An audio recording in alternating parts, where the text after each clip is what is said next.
Islam rahmatan lil alamin. Sebenarnya dalam Al-Quran itu bukan merujuk pada Islamnya, tapi merujuk pada Nabi Muhammad.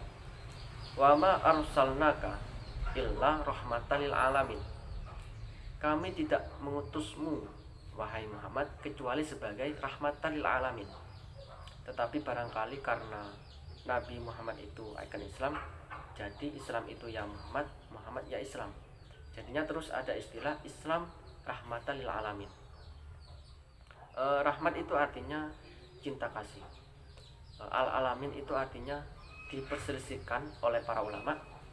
Ada yang berkata al-alamin itu hanya orang-orang Islam saja, karena memang dalam Al-Quran itu maknanya berbeda-beda. Ada juga yang berkata al-alamin itu manusia, baik Islam atau non-Islam. Ada yang berkata al-alamin itu manusia dan jin. Ada yang berkata al-alamin itu semua selain Allah. Itu al-alamin. Lalu mana yang benar? Allah alam.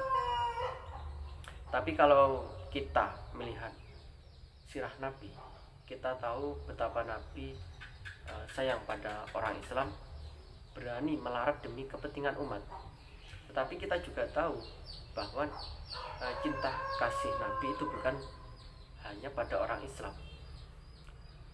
Setiap pagi Rasulullah memberi makan orang Yahudi yang buta, yang setiap hari menghina Nabi, menghina Islam. Tapi Nabi memberinya makan. Bukan hanya memberinya makan, tetapi juga menyuapkannya. Bukan hanya menyuapkannya, bahkan mengunyahkannya. Ini Nabi. Para sahabat pernah meminta kepada Nabi untuk melaknat orang-orang musyrik.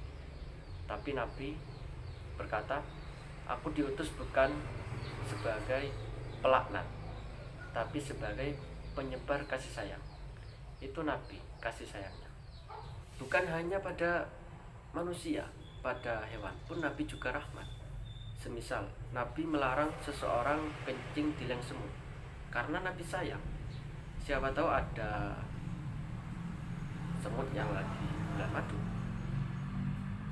Ada sebuah riwayat yang mengatakan seorang pelacur memberi minum anjing, dia masuk surga.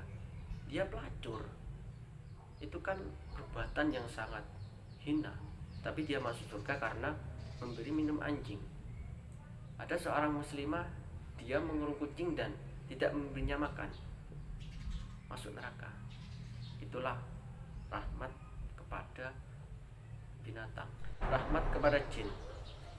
Kita pernah mendengar Nabi melarang seseorang istinja atau jebok menggunakan tulang. Kata Nabi, jangan, itu makanannya jin.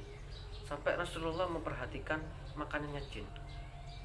Kepada malaikat, malaikat Jibril itu bisa menjadi malaikat yang paling mulia karena malaikat Jibril mendapatkan tugas menyampaikan wahyu kepada Nabi Muhammad.